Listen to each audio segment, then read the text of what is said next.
اعوذ باللہ من الشیطان الرجیم بسم اللہ الرحمن الرحیم۔ سامعین گرامی قدر، اسلام کی روشنی میں آج ہمارا موضوع ہے وضو کے بقیہ مسائل۔ وضو کے حوالے سے سابقہ درس میں ہم نے کافی سارا ڈیٹیل کے ساتھ بیان کیا تھا۔ آج کچھ مسائل جو اس کے رہ گئے تھے انشاءاللہ اس پہ ہم بات کریں گے۔ بے وضو نماز پڑھنا کیسا ہے؟ حرام اور سخت گناہ کی بات ہے، یعنی بے وضو نماز پڑھنا سخت گناہ اور حرام ہے، بلکہ جان بوجھ کر بے طہارت نماز ادا کرنے کو علماء کفر لکھتے ہیں۔ یعنی معنی کیا کہ اگر کسی کو پتہ ہے اس کا وضو نہیں ہے اور پھر بھی جان بوجھ کر وہ نماز بے وضو ادا کر رہا ہے تو علماء اس کو کفر لکھتے ہیں۔ اور کیوں نہ ہو، اس لیے کہ بے وضو بے غسل نماز ادا کرنے والے نے عبادت کی بے ادبی اور توہین کی۔ یعنی اس کے باوجود اس کو پتہ ہے کہ میرا وضو نہیں ہے اور وہ نماز ادا کر رہا، عبادت کر رہا ہے، نماز ادا کر رہا ہے، تو یہ اس عبادت کی بے ادبی اور توہین ہے اور یہ کفر ہے۔ نبی صلی اللہ علیہ وسلم فرماتے ہیں کہ جنت کی کنجی نماز ہے اور نماز کی کنجی طہارت ہے۔ اعضائے وضو کتنی مرتبہ دھونے چاہیے؟ حدیث شریف میں آتا ہے کہ ایک بار وضو کرے، یعنی ہر عضو کو ایک بار دھوئے، یہ تو ضروری بات ہے، یعنی فرض ہے۔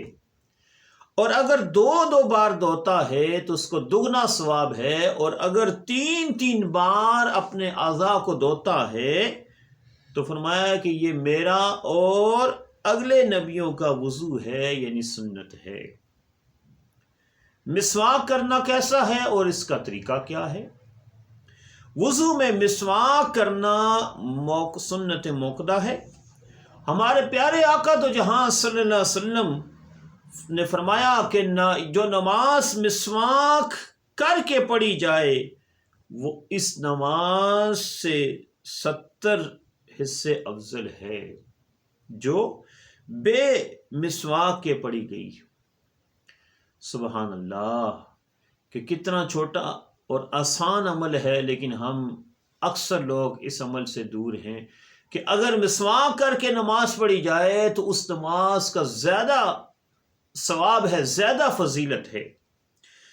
بزرگان دین، صالحین، نیک لوگ فرماتے ہیں کہ جو شخص مسواک کا عادی ہو مرتے وقت اسے کلمہ نصیب ہوتا ہے،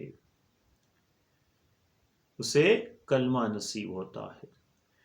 پلو یا نیم کڑوی لکڑی سے مسواک کرنا چاہیے اور دائیں ہاتھ سے کم 3 مرتبہ دائیں بائیں اور اوپر نیچے دانتوں کے مسواک کریں، اور ہر مرتبہ مسواک کو دھوئیں۔ مسواک چھنگلی کے برابر موٹی اور زیادہ سے زیادہ ایک بالش لمبی ہو، بالش یعنی ایک بالش جو ہے وہ لمبی ہو۔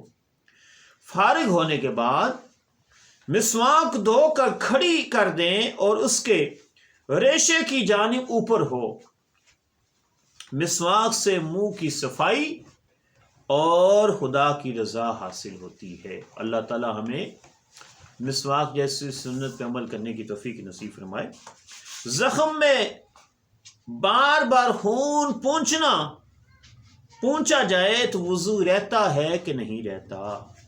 زخم سے خون وغیرہ نکلتا رہا اور بار بار پوچھتا رہا کہ بہنے کی نوبت نہ آئی تو غور کرے کہ آیا پوچھتا تو بہہ جاتا یا نہیں، اور اگر بہہ جاتا تو وضو ٹوٹ گیا، ورنہ نہیں۔ یوں ہی اگر مٹی یا راکھ ڈال کر سکھاتا رہا تو اس کا بھی یہی حکم ہے۔ اگر تھوڑی تھوڑی کئی مرتبہ ہو تو اس کا کیا حکم ہے؟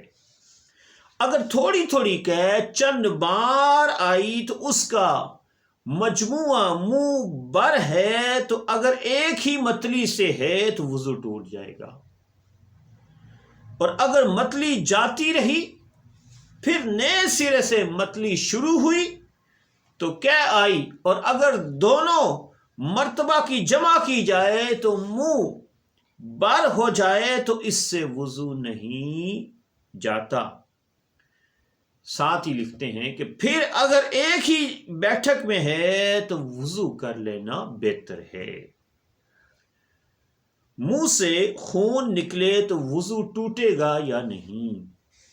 منہ سے خون نکلا، اگر تھوک پر غالب ہے تو وضو توڑ دے گا، ورنہ نہیں۔ اور اگر تھوک کا رنگ اگر سرخ ہو جائے تو خون غالب سمجھا جائے گا، اور اگر زرد ہے تو خون غالب نہیں ہے۔ اللہ تعالی ہمیں وضو کے مسائل سیکھنے کی توفیق نصیب فرمائے۔ انشاءاللہ بقیہ جو رہ گئے انشاءاللہ وہ اگلی ویڈیو میں ہم انشاءاللہ بیان کریں گے۔ السلام علیکم ورحمۃ اللہ وبرکاتہ۔